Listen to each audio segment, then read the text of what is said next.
Hello guys, welcome to our YouTube channel. ಇವತ್ತು ನಮ್ದು second day ಶಿರೋಡದಾಗ. ಇವತ್ತು ಲಗುಟ್ಲ ಎದ್ದ ಮಾರ್ನಿಂಗ್ ವಾಕ್ ಸಂಬಂಧ ನಾವು ಹೋಗಿದ್ದೆ ಬೀಚ್ ಸೈಡ್ಗೆ.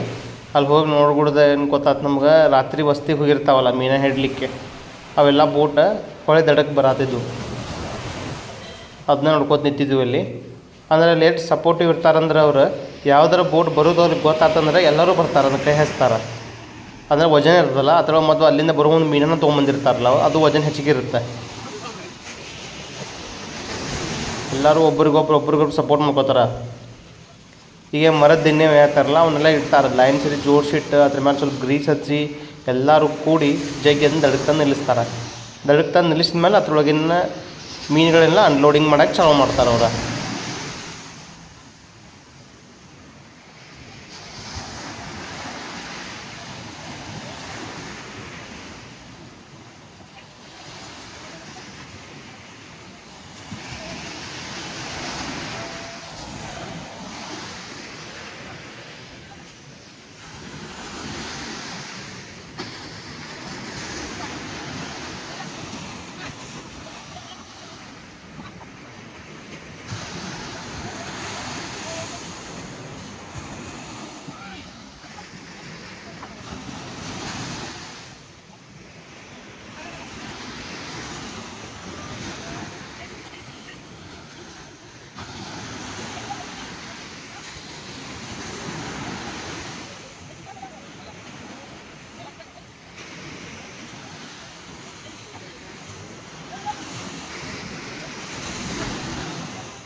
ನಾನು ನಿಮಗೆ ಹೇಳಿದ್ನೆಲ್ಲ, ಈ ರೀತಿ ಅವರು ಗ್ರೀಸ್ ಹಚ್ತಾರೆ. ಗ್ರೀಸ್ ಹಚ್ಚೋದ ನಂತರ ಸ್ಲಿಪ್ರಿ ಸರ್ಫೇಸ್ ಆಗ್ತದಲ್ಲ, ಬೋಟು ಈಸಿಲಿ ಸ್ಲಿಪ್ಪಾಗಿ ಮುಂದ್ಗಡೆ ಹೋಗುತ್ತೆ.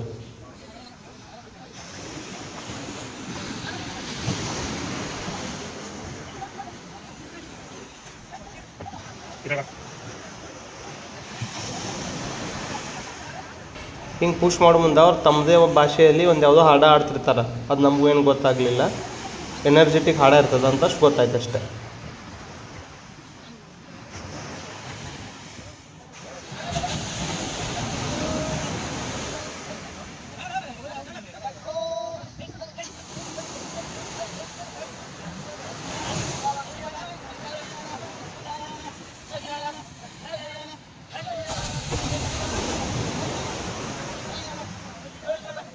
ಹಿಂಗೆ ಬೋಟೆಲ್ಲ ದಡಕ್ಕೆ ಇಟ್ಟ ಮೇಲೆ ಬಲ್ಲಿಯೊಳಗೆ ಸಿಕ್ಕಿದ್ದು ಎಲ್ಲ ಮೀನಾ ತೆಗಿಯೋಕೆ ಚಾಲೂ ಮಾಡ್ತಾರೆ ಅವರು. ಅದ್ರೊಳಗೆ ಏನು ಮಾಡ್ತಾರೆ ಅಂದ್ರೆ ಅವರು ಯಾವ್ಯಾವ ವೆರೈಟಿ ಇವ ಸೈಜ್ ಮೇಲೆ ಎಲ್ಲ ಸಪ್ರೇಟ್ ಮಾಡಿಡ್ತಾರೆ.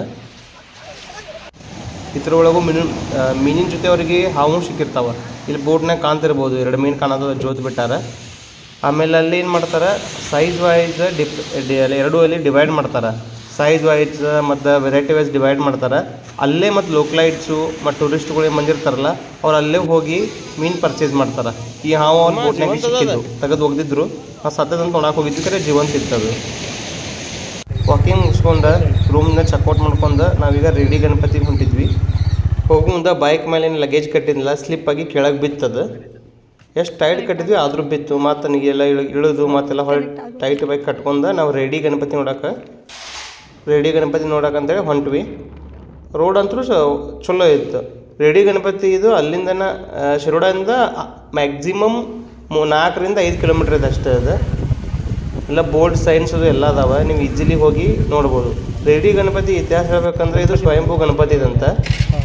ಅಲ್ಲಿ ಲಾರಿ ವರ್ಕರ್ಸ್ ಕೆಲಸ ಮಾಡೋ ಮುಂದೆ ಅವ್ರು ಯಾರೋ ಒಬ್ಬರು ಲಾರಿ ಡ್ರೈವರ್ ಕನಸಿನಾಗ ಬಂದು ಹೇಳಿದಾಗ ಅಲ್ಲಿ ಗಣಪತಿ ಇದೆ ಅಂತ ಗೊತ್ತಾಗಿ ಅದನ್ನ ಎಕ್ಸ್ಕವೇಷನ್ ಮಾಡಿ ತೆಗೆದ್ಮೇಲೆ ಅಲ್ಲಿ ಮಂದಿರ ಕಟ್ಟಿದ್ದಾರೆ. ಹಾರ್ಡ್ಲಿ ಒಂದು 10 to 15 ನಿಮಿಷ ರೈಡ್ ಮಾಡ್ಕೊಂಡು ಮಂದಿರ ಕಡೆ ಬಂದ್ವಿ. ಅಲ್ಲೆಲ್ಲ ಅಂಗಡಿಗಳದಾವೆ, ಪೂಜಾ ಸಾಮಾನೆಲ್ಲ ಅಲ್ಲಿ ಖರೀದಿ ಮಾಡ್ಕೊಂಡು ಮಂದಿರ ಕಡೆ ಹೊಂಟ್ವಿ ನಾವು. ಮೊದಲಿದು ಸ್ಲೋಪ್ ಇತ್ತು, ಈಗ ಇಲ್ಲಿ ಸ್ಟೆಪ್ಸ್ ಮಾಡಿದ್ದಾರೆ. ಬೈಕು ಕಾರು ಕೆಳಗಿಂತನೇ ಹೋಗಲ್ಲ, ಅಲ್ಲೇ ಪಾರ್ಕಿಂಗ್ ಇರೋ ಪಾರ್ಕ್ ಮಾಡಿಬಿಟ್ಟು ಹೋಗಬೇಕು. ಇವು ಸ್ವಲ್ಪ ಟೂರಿಸ್ಟ್ ಸಿಕ್ಕಿದ್ರು ನಮಗಲ್ಲಿ, ಅಂಕಲ್ ಅಂಟಿ. ಅವ್ರು ಫೋಟೋ ತೆಗಿ ಅಂತಂದರು. ಆ ವಿಡಿಯೋದಾಗ ಅವರು ಬಂದಾರೆ. ಇದೇ ಗಣಪತಿ ಗುಡಿ.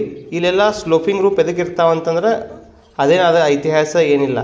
ಈ ಏರಿಯಾಕ್ಕೆ ಕೊಂಕಣ ನೀರಾಗ ಮಳೆ ಹೆಚ್ಚಿಗೆ ಬರುತ್ತೆ. ಇಲ್ಲಿ ಫ್ಲ್ಯಾಟ್ಸ್ ರೂಪ್ ಹಾಕೋದ್ರಿಂದ ಲೀಕೇಜ್ ಪ್ರಾಬ್ಲಮ್ ಭಾಳ ಆಗ್ತಾವೆ. ಅದಕ್ಕೆ ಇಲ್ಲಿ ಆಲ್ಮೋಸ್ಟ್ ಎಲ್ಲ ಮನೆಗಳದು ಗುಡಿಗಳದು ಏನು ಬಿಲ್ಡಿಂಗ್ಸ್ ಇರ್ತಾವಲ್ಲ, ಇನ್ಕ್ಲೂಡಿಂಗ್ ಗೌರ್ಮೆಂಟ್ ಆಫೀಸ್ಗಳೆಲ್ಲ ಸ್ಲೋಪ್ ರೂಪ್ ಇರ್ತಾವೆ.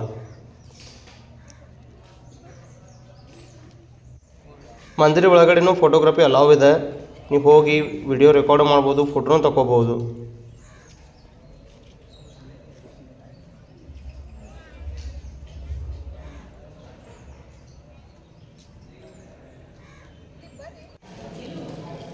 ಗಣಪತಿ ಮೂರ್ತಿ ಏನೂ ಇಲ್ಲಂದರೂ 5 ರಿಂದ 6 ಫುಟ್ ಹೈಟ್ ಅದ, 3 ರಿಂದ 4 ಫೀಟ್ ಅಡಾಗ್ಲದ. ಇಷ್ಟು ದೊಡ್ಡ ಗಣಪತಿ ನಾನು ನೋಡಿದ್ದು ಫಸ್ಟ್ ಟೈಮ್.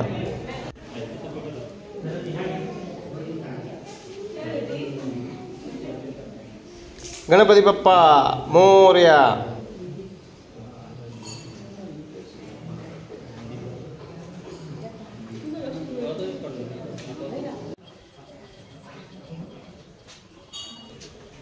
ಅಲ್ಲೇ ಮಂದಿರದೊಂದು ಪ್ರದಕ್ಷಿಣೆ ಹಾಕಿದ್ವಿ. ಎಲ್ಲ ಪ್ರದಕ್ಷಿಣೆ ಹೋಗೋ ಮುಂದೆ ಎಲ್ಲ ದೇವರದಲ್ಲಿ ಸ್ಟ್ಯಾಚು ಮಾಡ್ಯಾರ, ನೋಡಕ್ಕೆ ಚೆಂದಾಗಿತ್ತು.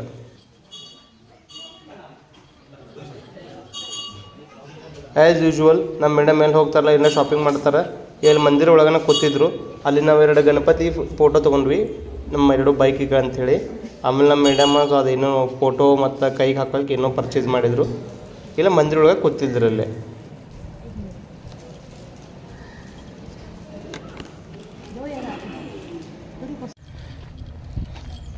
ಗಣಪತಿ ಖರೀದಿ ಮಾಡಿದ್ವಿ, 2 ಗಾಡಿಗೆ 2. ಈಗ ಹೊಂಡಾಕ ಹಚ್ಚೋಣ, ಓಲಾಕ ಬೆಳಗಾವಿಗೆ ಹೋದ್ಮೇಲೆ ಹಚ್ಚೋಣ. ಎಲ್ಲ ಹಚ್ಚೋಣ, ಎಲ್ಲಿ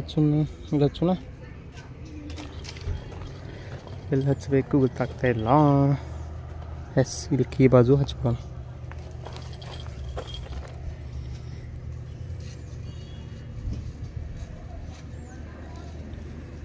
ಎಸ್, ಗಣಪತಿ ಬಪ್ಪ ಮೋರ್ಯ.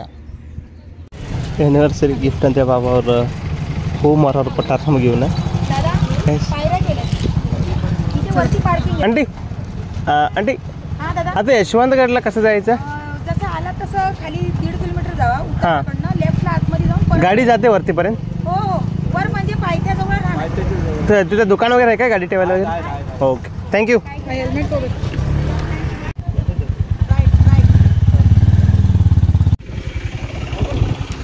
ಗಣಪತಿ ದರ್ಶನ ಮುಗಿಸ್ಕೊಂಡು ನಾವು ಹೊಂಟಿದ್ದು ಯಶವಂತಗಡ ಅಂದರೆ ಶಿವಾಜಿ ಮಹಾರಾಜ್ ಕಟ್ಟಿದ್ದ ಕೋಟೆ. ರೆಡ್ಡಿ ಗಣಪತಿ ದರ್ಶನ ತೊಗೊಂಡು ಈಗ ಯಶವಂತಗಡ ಬಂದೇವಿ. ಇದು ಶಿವಾಜಿ ಮಹಾರಾಜ್ ಕಟ್ಟಿಸಿದ ಕೋಟೆ. ಇಲ್ಲಿಂದನೇ ನಿಮ್ಗೆ ಆವಾಜ್ ಕೇಳ್ತಾ ಇರ್ಬೋದು. ಇಲ್ಲಿಂದ ಬೀಚ್ ಬಾಯ್ ವಾಕ್ ಅದ ಅರೌಂಡ್ 100 मीटरಗೆ. हाय, नाव काय तुझं? भाऊ. आणि तुमचं? तुझं नाव? बाबू. बाय. तुझं नाव काय रे? नितिल.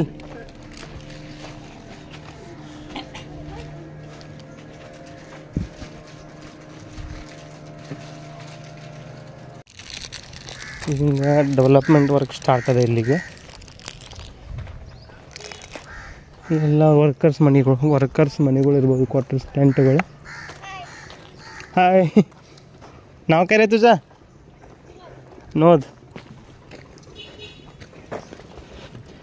इल्लेಲ್ಲ कुठलं? नाही सर, 2 व्हीलर आहे, कालती लावलेलं आहे.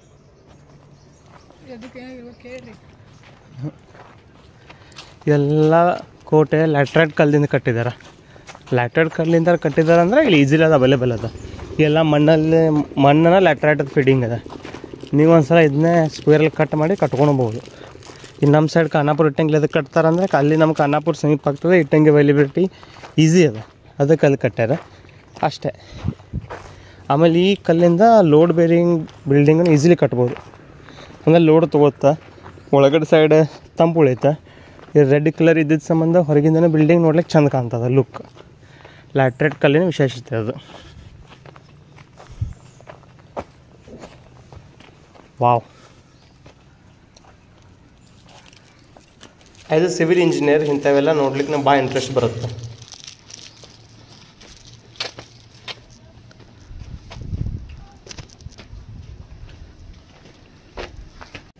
ಹೀಗೆ ಕೋಟೆ 4 ಸೈಡ್ ಗಡ್ಡ ಇರ್ತದೆ.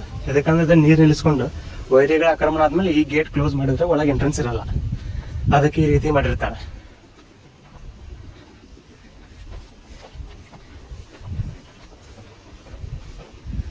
ಈಗ ಮೇಂಟೆನೆನ್ಸ್ ಕೆಲಸ, ಡೆವಲಪ್ಮೆಂಟ್ ಕೆಲಸ ಈಗ ಸ್ಟಾರ್ಟ್ ಆಗ್ಯಾವ ಇಲ್ಲೇ. ಇದು ಕೋಟೆದ ಮೇನ್ ಎಂಟ್ರೆನ್ಸು.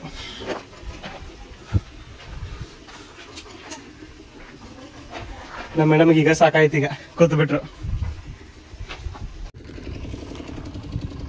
ಈ ಮೇನ್ ಡೋರ್ ಪಕ್ಕದಲ್ಲೇ ವಾಚ್ಮನ್ ರೂಮ್, ದ್ವಾರಪಾಲಕನ ಕೋಣೆ ಇದೆ. ಇದು ಹೊರಗಿನ ಸೈಡ್ದು, ಇದು ಒಳಗಿನ ಸೈಡ್ದು.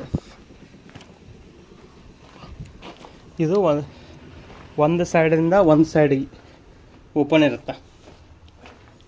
ಯಾವಾಗಲೂ ಇದು ಮೇನ್ ಡೋರ್ ತೆಗಿತಾರಲ್ಲ, ರಾಜರು ಅಥವಾ ಈ ಕೋಟೆ ಉಸ್ತುವಾರಿ ವಹಿಸ್ಕೊಂಡವ್ರು ಬಂದರೆ ಅಷ್ಟೇ ಮೇನ್ ಡೋರ್ ಓಪನ್ ಮಾಡ್ತಿದ್ರು.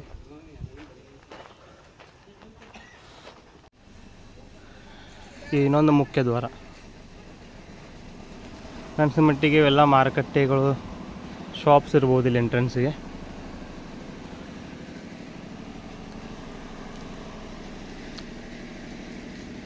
नमस्कार शिवभक्तों, या शिवतीर्थावर आपल्या स्वागत आहे.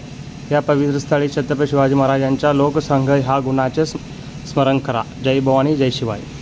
ಇದರ ಅರ್ಥ ಏನಂದರೆ, ಇದು ಶಿವಾಜಿ ಮಹಾರಾಜ ಕಟ್ಟಿದ ಕೋಟೆ ಇದೆ. ಇದು ಸ್ವಚ್ಛ ಇಡಲಿಕ್ಕೆ ಪ್ರಯತ್ನ ಮಾಡಿರಿ.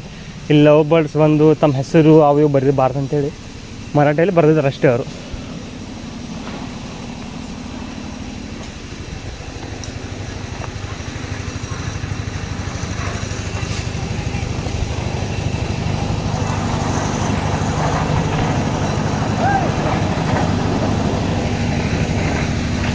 ಎಲ್ಲ ಡೆವಲಪ್ಮೆಂಟ್ ವರ್ಕ್ ಸ್ಟಾರ್ಟ್ ಆಗಿ ಸೇಮ್ ಪ್ರೊಸೆಸ್ಲೇ ಕಟ್ತಾ ಇದ್ದಾರೆ ಅವರು. ಸುಣ್ಣ ಮತ್ತು ಮರಳದಿಂದನೇ ಕಟ್ತಾ ಇದ್ದಾರೆ. ಯಾವುದೇ ರೀತಿ ಸಿಮೆಂಟ್ ಯೂಸ್ ಮಾಡ್ತಾ ಇಲ್ಲ. As per architectural survey of India ಅದರ ಪ್ರಕಾರನೇ ಕನ್ಸ್ಟ್ರಕ್ಷನು ಅಥವಾ repair work, rebuilding work start ಆಗಿದೆ. ನನ್ನ ಮಟ್ಟಿಗೆ ಕೋಣೆ ಇರ್ಬೋದು.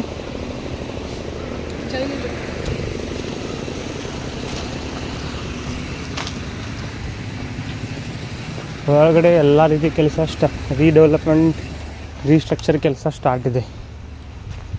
ಮಟ್ಟಿಗೆ ರೂಮ್ ಇರ್ಬೋದು, ವಿಶಾಲವಾದ ರೂಮ್ಗಳು. ಓ,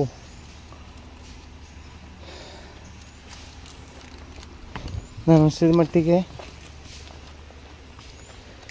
ಇದು ಆಸ್ಥಾನ ಇರ್ಬೋದು ಅವ್ರದ್ದು. ಇದು ದೊಡ್ಡದಿದೆ ಆಸ್ಥಾನ. ಎಲ್ಲ ರೀಡೆವಲಪ್ಮೆಂಟ್ ವರ್ಕ್ ಸ್ಟಾರ್ಟ್ ಆಗಿದೆ. ಮುಂದಿನ ವರ್ಷ ಬಂದು ಫುಲ್ ಡೀಟೇಲಾಗಿ ವಿಡಿಯೋ ಮಾಡೋಣ ಇದ್ರ ಬಗ್ಗೆ.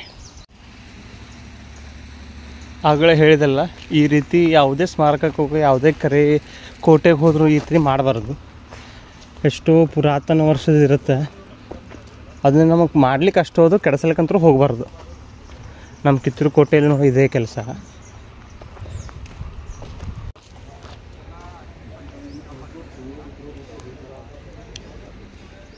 ಛತ್ರಪತಿ ಶಿವಾಜಿ ಮಹಾರಾಜ್ ಕಿ ಜೈ.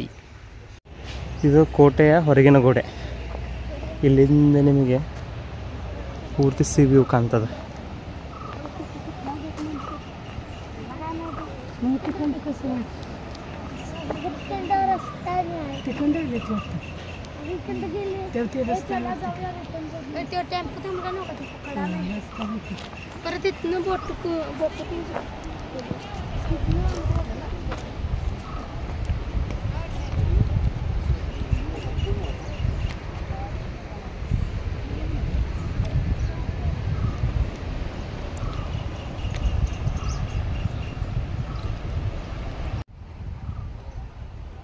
ಇದನ್ನ ನೋಡ್ರೆ ನಿಮ್ಗೆ ಗೊತ್ತಾಗ್ತಿರ್ಬೋದು ಈ ಕೋಟೆ ಇಲ್ಲಿ ಎದಕ್ಕೆ ಕಟ್ಟಿದ್ರು, ಇದ್ರ ಇಂಪಾರ್ಟೆನ್ಸ್ ಏನಂತ ಹೇಳಿ.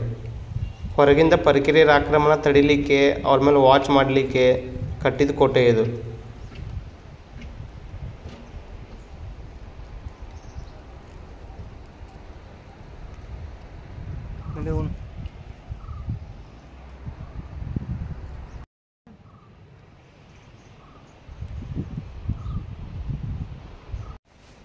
ಸಾಕಾಗೈತೆ ನಮ್ಮ ಮೇಡಮ್ಗೆ. ನಮ್ಮ ಮೇಡಮ್ಗೂ ಸಾಕಾಗಿಬಿಡ್ತು. ನಾವು ಇಲ್ಲಿಂದನೇ ಈಗ ವಾಪಸ್ ರಿಟರ್ನ್ ಬೆಳಗಾವಿ ಬರೋಕ್ಕೆ ಸ್ಟಾರ್ಟ್ ಮಾಡಿದ್ವಿ. ನಮಗೆ ಈ ಟ್ರಿಪ್ಪಿಗೆ ಟೋಟಲ್ ಖರ್ಚಾಗಿದ್ದು 3,000 ರೂಪಾಯಿ ರೂಮ್ ರೆಂಟು, 1,500ರಿಂದ 2,000 ರೂಪಾಯಿ ಊಟದ ಖರ್ಚು, 1,000 ರೂಪಾಯಿ ಪೆಟ್ರೋಲು. ಹೀಗೆ ನಿಮ್ಗೆ ಇದೇ ರೀತಿಯ ಟ್ರಾವೆಲಿಂಗ್ ಮತ್ತು ಫುಡ್ ಬ್ಲಾಗ್ ಬೇಕಾದರೆ ನಮ್ಮ exploring buddies YouTube channel subscribe ಮಾಡಿರಿ, ಶೇರ್ ಮಾಡಿರಿ, ಲೈಕ್ ಮಾಡಿರಿ. See you in next video. Thank you.